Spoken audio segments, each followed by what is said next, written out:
India 1971 की war हार गया था। अरे, ये क्या बोल दिया मैंने? नहीं नहीं, स्क्रॉल मत कीजिए। ये वीडियो मैंने आपको अनकंफर्टेबल बनाने के लिए ही बनाई। आप कहते हैं कि हमने 1971 की वॉर जीत ली, लेकिन सच बताइए, क्या आपने कभी उस विक्ट्री को फील किया या उसको बस याद कर लिया? आपको 1971 याद रखना सिखाया गया था, लेकिन उस पर कभी सोचना नहीं सिखाया गया। आपसे कहा गया कि ये डिसाइसिव विक्ट्री थी, लेकिन कभी ये नहीं बताया गया कि इतनी डिसाइसिव जीत के बाद भी कश्मीर का प्रॉब्लम सॉल्व क्यों नहीं हो पाया। आप विक्ट्री शब्द सुनते हैं और आपके सवाल वहीं मर जाते हैं। 1971 की वॉर एक सिर्फ एक वॉर नहीं थी। एक ऐसा मोमेंट था जब हिस्ट्री भारत के सामने सर झुका करके खड़ी थी। 93,000 पाकिस्तानी सोल्जर्स ने सरेंडर किया। एक देश टूटा, एक नया देश बना। इंडियन फोर्सेस वेस्ट पाकिस्तान के अंदर घुसी। This was not a normal win, this was absolute dominance. ऐसे मोमेंट्स सेंचुरीज में एक बार आते हैं, जब एक कंट्री रूल्स लिखने की पोजीशन पर होता है। India was in that position, लेकिन इंडिया रुक गया। आप जरा हिस्ट्री देखिए, आपको ये पैटर्न कभी दिखाया नहीं गया। 1947 में फ्रीडम मिली, पार्टीशन हुआ, लेकिन पॉपुलेशन एक्सचेंज आधा रह गया। इसका रिजल्ट कश्मीर में खून बहा। 1965 में इंडियन फोर्सेस लाहौर और सियालकोट तक पहुंच गई। एंड रिजल्ट कश्मीर में खून बहा। 1971 में तो सब कुछ हमारे हाथ में था। एंड रिजल्ट कश्मीर में खून बहता रहा। वॉर्स चेंज होते रहे, लेकिन प्रॉब्लम खत्म नहीं हुई कभी, क्योंकि हमको एंडिंग से डर लगता है। हम प्रॉब्लम्स को मैनेज करते हैं, हम प्रॉब्लम्स को एंड नहीं करते। अब जरा उस मोमेंट को देखिए जिस पर आपको गर्व करना सिखाया गया था, शिमला एग्रीमेंट। दो लीडर सामने सामने बैठे, एक हारा हुआ स्टेट और एक जीता हुआ स्टेट। जीता हुआ स्टेट अपने आप को जीता हुआ मानने में भी अनकंफर्टेबल था। और इंडिया ने क्या किया? इंडिया ने कैप्चर टेरिटरी वापस कर दी, 93,000 प्रिजनर्स ऑफ वॉर लौटा दिए, और कश्मीर को फ्यूचर टॉक्स के अंधेरे में छोड़ दिया कि हमारी फ्यूचर जनरेशन इसको सॉल्व करेंगी। एंड नहीं किया इस मामले को।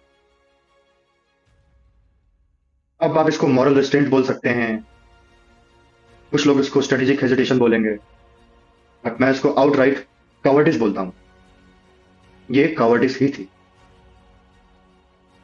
इंटरनेशनल पॉलिटिक्स में आप मोरालिटी को लेकर के नहीं आते।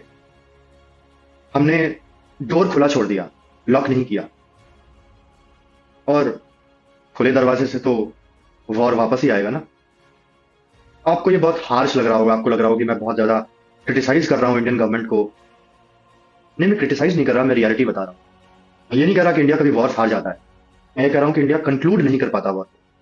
हम लड़ते तो हैं, हम जीतते हैं, लेकिन जब लास्ट सेंटेंस लिखना होता है, final nail in the coffin गाड़ना होता है, हम उससे पीछे हट जाते हैं। और यही हमारी वीकनेस है। आज देखिए, फिर से बांग्लादेश न्यूज में है।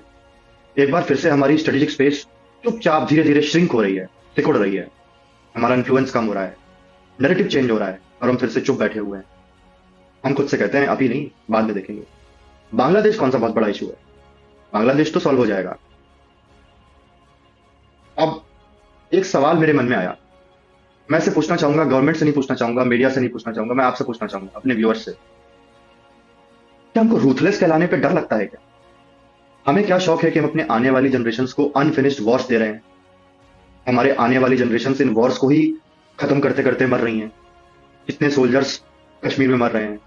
आपने पहलगाम में अटैक देखा, उसके पहले आपने उरी में अटैक देखा, उसके पहले आपने पुलवामा में अटैक देखा, उसके पहले आपने जम्मू के रियासी में अटैक देखा। आपने कितने सारे अटैक्स देखे। दिल्ली में बम्बिंग हो रही है, बैंगलोर में एक कैफे में बम्बिंग हो रही है। सोचिए, बैंगलोर में एक छोटे से कैफे में बम्बिंग हो रही है। यहां पे आपको दर्द होना चाहिए, यहां पे आपको बुरा लगना चाहिए। 1971 कोई मिस्टेक नहीं थी, एक चॉइस थी, और उस चॉइस का इंटरेस्ट हम आज भी पे कर रहे हैं, और आगे आने वाली जनरेशन भी पे करेंगी अगर हम इसको सॉल्व नहीं कर पाए तो। हम इसलिए फेल नहीं हुए क्योंकि हम वीक थे। माफ करना बहुत आसान होता है। हम फेल हुए क्योंकि हम फिनिश करने से डरते थे, फाइनल होने से डरते थे। इरिवर्सिबल होने से डरते थे और पूरी रिस्पॉन्सिबिलिटी लेने से डरते थे। इसलिए कश्मीर का इशू कभी खत्म नहीं हुआ। अब कश्मीर का इशू एक बैकग्राउंड नॉइस बन के रह चुका है।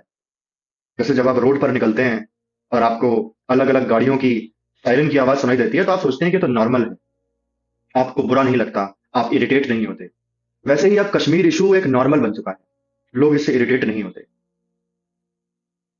इलेक्शन हो रहा है, उसके बीच में फ्यूनरल हो रहे हैं। ये हमारी इनहेरिटेंस बन चुका है।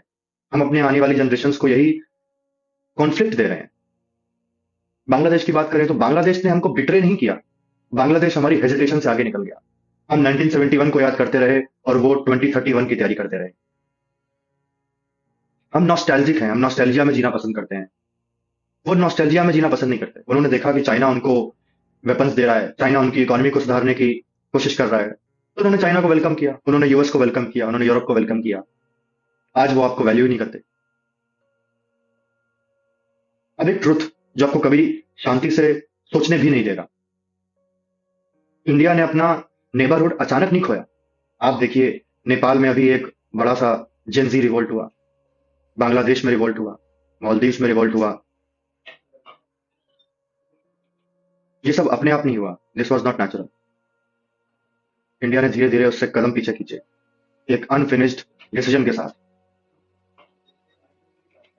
और अब सबसे ज्यादा disturbing part, nothing is changed. वही इंस्टिंक्ट आज भी है, डिसाइड करने की जगह डिले, एंड करने की जगह मैनेज, कंक्लूड करने की जगह पोस्टपोन। लीडर्स चेंज हो गए, सरकारें चेंज हो गई, ब्यूरोक्रेसी भी धीरे धीरे चेंज हो रही है, यंग लोग ब्यूरोक्रेसी में आ रहे हैं, बट रिफ्लेक्सेस वही है। तो जब अब अगला क्राइसिस आएगा, और ये तो आएगा ही, क्राइसिस तो हमेशा आता है, हम फिर रिस्ट्रेंट को मैच्योरिटी कहेंगे, हेजिटेशन को विजडम कहेंगे, और पोस्टपोनमेंट को पीस कहेंगे। और कुछ साल बाद कोई और वहीं खड़ा होकर के यही सवाल पूछ रहा होगा। This is not a warning, warnings में चॉइस होती है, दिस इज अ पैटर्न। और पैटर्न जो होते हैं वो रिपीट होने से पहले परमिशन नहीं लेते। This is not a relief, this is not a music drop, this is not a comfort. इसके साथ बैठिए, इसको हल्का मत लीजिए, क्योंकि इस बार आपको अनकंफर्टेबल कराना ही मेरा पॉइंट है। Thank you.